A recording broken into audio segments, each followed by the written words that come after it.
As-tu déjà ressenti qu'une nouvelle année commence et que, au lieu d'apporter toutes les réponses, elle soulève encore plus de questions? Le début de 2026 arrive avec cette sensation particulière d'attente mêlée d'incertitude, comme si une partie de toi voulait tout changer tandis qu'une autre ne savait pas vraiment par où commencer. C'est un moment où le désir de faire les choses autrement se fait sentir, mais où le poids du vécu est également présent.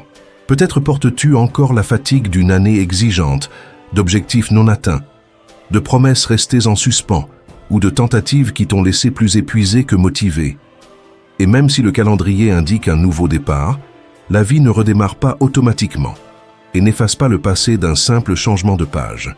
Chaque début d'année est souvent rempli d'attentes et de discours intérieurs qui promettent une transformation. Nous nous répétons que cette fois nous allons changer, que tout sera différent, que 2026 sera enfin notre année. Pourtant, derrière cette illusion se cache aussi la fatigue accumulée, les doutes silencieux et cette peur profonde que l'histoire se répète. Tout le monde n'arrive pas à la nouvelle année rempli d'énergie et d'enthousiasme. Certains arrivent avec des blessures encore ouvertes, d'autres avec des frustrations pesantes, et beaucoup simplement épuisés de devoir maintenir une image de force constante. Et il n'y a rien de mal à cela. Tu n'as pas besoin de commencer 2026 en étant parfait, ni d'avoir tout compris. Il suffit de commencer en étant honnête avec toi-même, en reconnaissant où tu en es et en t'autorisant à avancer à partir de là. Cet espace ne cherche pas à te vendre des résultats immédiats, ni une vie sans obstacles.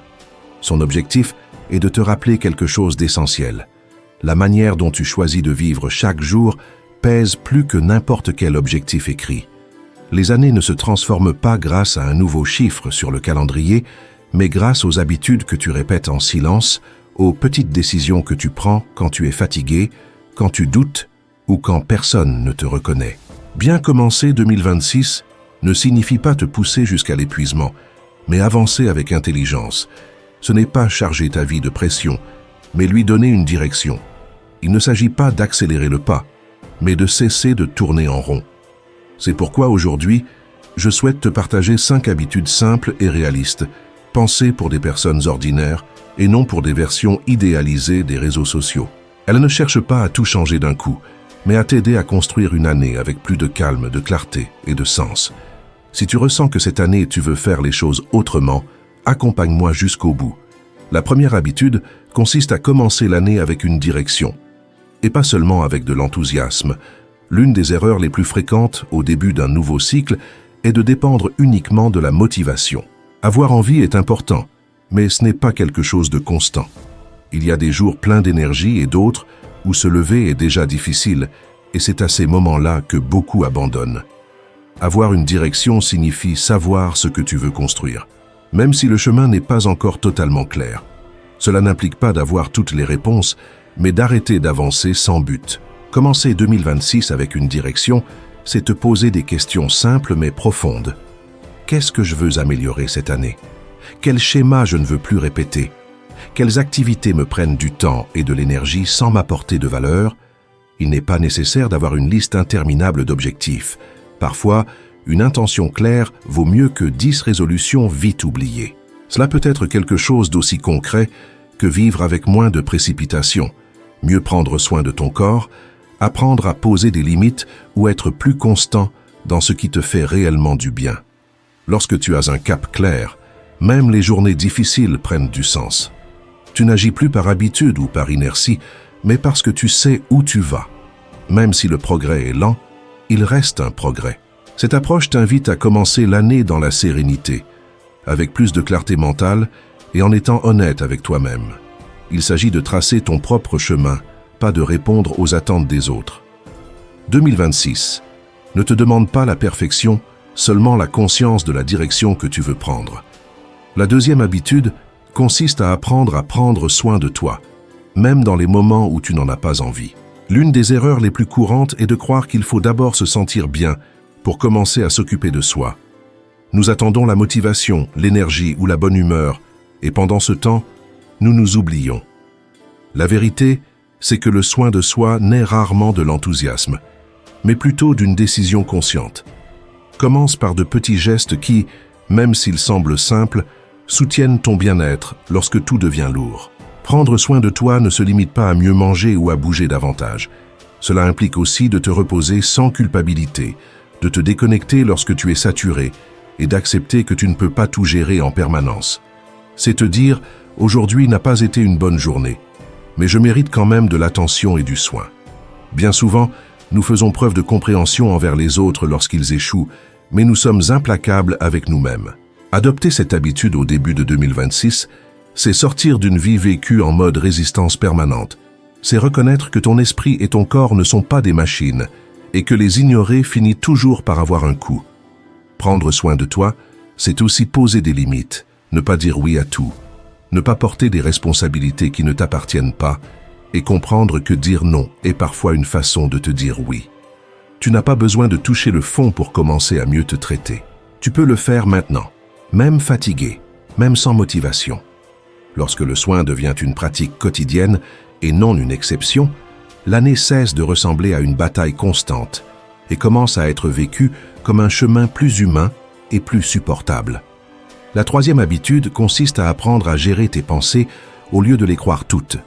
Une grande partie de la manière dont une année est vécue ne dépend pas tant de ce qui se passe que de l'histoire que tu te racontes à ce sujet.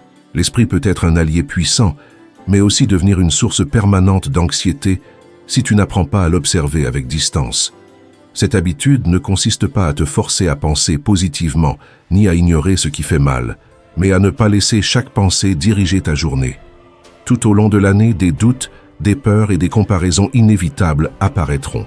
Des phrases intérieures comme « je ne suis pas assez »,« je suis en retard » ou « les autres y sont déjà arrivés » reviendront encore et encore. Le problème n'est pas qu'elles apparaissent, mais de croire que tout ce que tu penses est une vérité absolue. Apprendre à gérer ton dialogue intérieur t'offre plus de liberté, plus de calme et une manière plus consciente d'affronter chaque expérience. Commencer 2026 avec cette approche implique d'apprendre à t'arrêter un instant avant de réagir. C'est te demander si ce que tu penses t'apporte quelque chose ou si cela te consume simplement. Si c'est un fait réel ou une interprétation créée par ton esprit. Lorsque tu développes la capacité d'observer tes pensées, tu cesses de vivre sur la défensive. Tu commences à répondre avec plus de sérénité, à mieux choisir tes actions et à éviter de te saboter en silence. Cela implique également de t'autoriser à cesser de te comparer constamment. Chaque personne avance à son propre rythme, traverse des processus différents et porte des histoires uniques. Se comparer ne fait que brouiller ta clarté et nourrir l'anxiété. Cette habitude t'aide à traverser l'année avec un esprit plus léger, non pas parce que tout devient simple, mais parce que tu ne traînes plus des luttes qui n'existent que dans ton intérieur. En cessant de croire automatiquement chaque pensée négative, tu récupères quelque chose de très précieux, ta paix intérieure. La quatrième habitude consiste à apprendre à décider consciemment où investir ton énergie. L'énergie est l'une de tes ressources les plus limitées, et souvent, elle s'épuise sans que tu t'en rendes compte. Tu la donnes à des personnes qui ne te valorisent pas, à des situations que tu ne peux pas contrôler et à des idées qui ne font que t'épuiser. Commencer 2026 avec cette habitude, c'est comprendre une vérité simple mais puissante. Tout ne mérite pas ton attention. Tu n'es pas obligé d'avoir un avis sur tout, de réagir à tout, ni d'être disponible pour tout le monde. Chaque fois que tu choisis quelque chose qui ne t'apporte rien, tu t'éloignes de toi-même. Savoir où dépenser ton énergie signifie abandonner les disputes inutiles, cesser de vouloir convaincre ceux qui ne veulent pas écouter et t'éloigner des environnements qui te laissent plus épuisé que lorsque tu es arrivé. Cela signifie aussi sortir du pilote automatique et te demander avant de t'impliquer si cela te rapproche ou t'éloigne de la vie que tu souhaites. Cette habitude ne te rend pas distant, elle te rend conscient. Elle t'apprend à protéger ta tranquillité comme une valeur précieuse et non comme quelque chose que tout le monde peut altérer.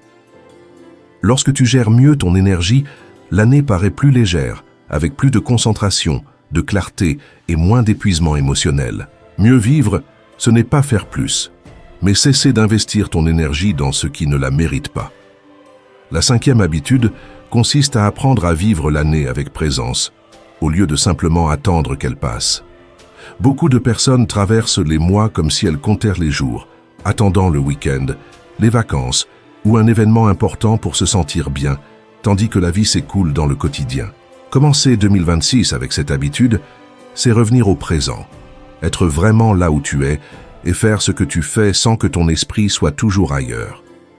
Vivre avec présence ne signifie pas que tout soit parfait, mais prêter attention aux petits moments qui existent vraiment. Une conversation authentique, un silence nécessaire, une journée tranquille, sans précipitation.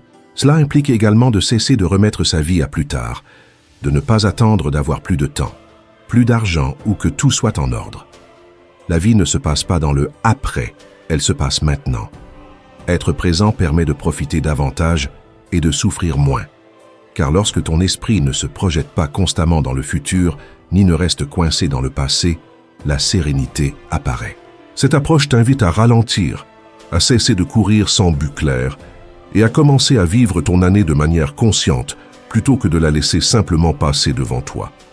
2026 ne te demande pas des exploits extraordinaires, il te demande quelque chose de bien plus précieux.